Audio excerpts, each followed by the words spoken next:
So I have a couple things here. So I have our cheesecake mixture, and I also have the orange cream from the Oreos that are the Halloween special edition, and I can't believe that we are already releasing Halloween items. Now, we're going to add the orange cream to the cheesecake mixture, and now obviously I cannot tell you what's in the cream cheese mixture since it's a secret recipe and I profit off these, but you kind of get the idea. If you have your own cheesecake recipe or whatever, it's basically the same thing. This is more for decorative purposes than actually following a recipe anyway. So let's add that in.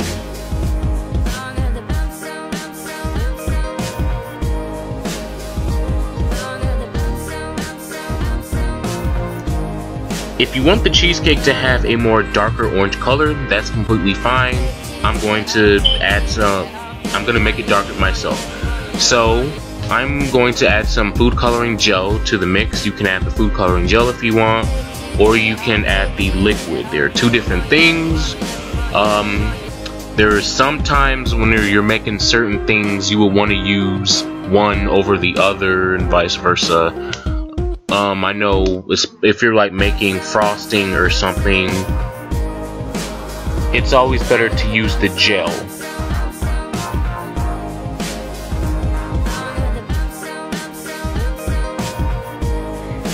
Now, the biggest mistake people tend to do when making a cheesecake or any other item that requires to be baked, such as cake, muffins, cookies, or whatever, they always tend to forget to scrape down the sides.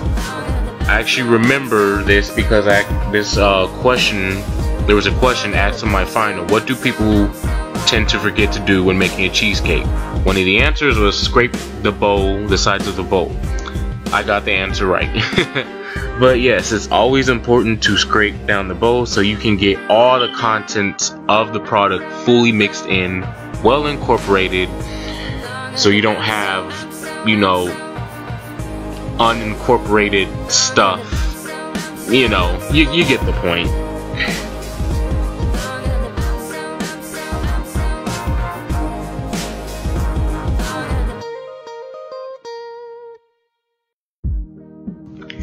This here is the cheesecake crust that I made earlier, made out of Oreo crumbs.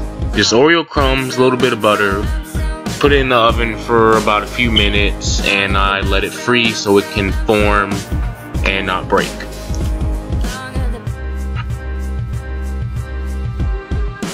Now you add your cheesecake mixture into the crust, or into the pan, not into the crust.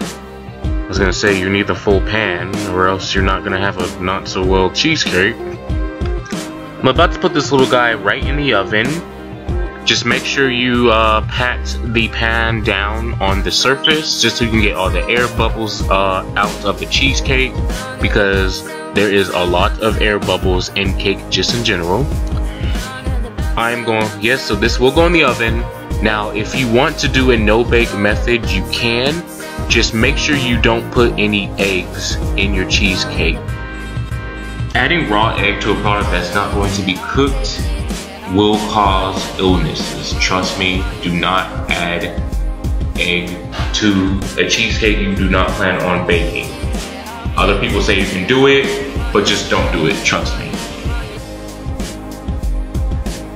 So this is the finished cheesecake here. I have put it in the oven and I let it chill in the refrigerator for about it's been about a day, and yes, it looks like complete shit.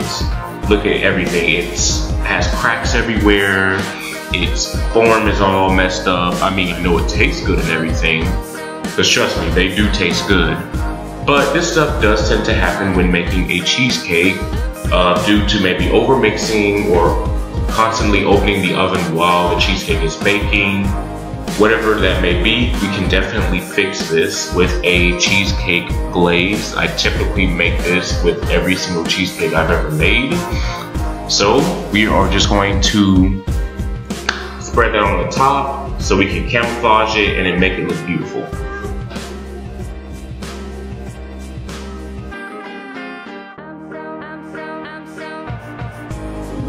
The top is fully covered with the orange cream cheese glaze. Now we are going to do a little decoration to make our jack-o'-lantern.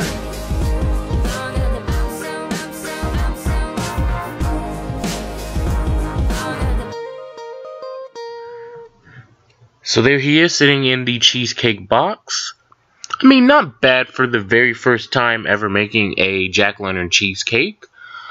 There will definitely be some more signs of improvement doing these in the future.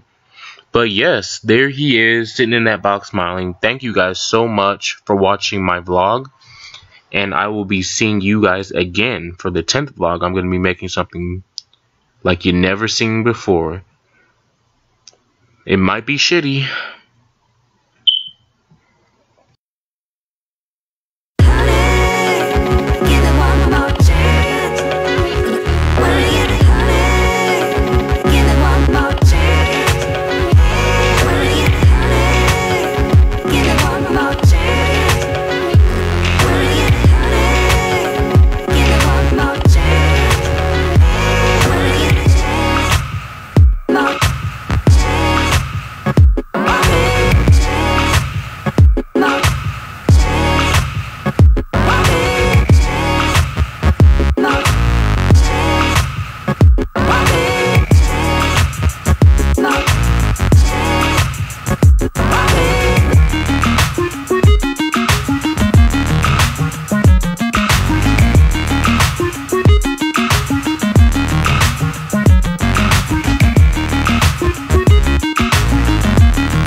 Chance.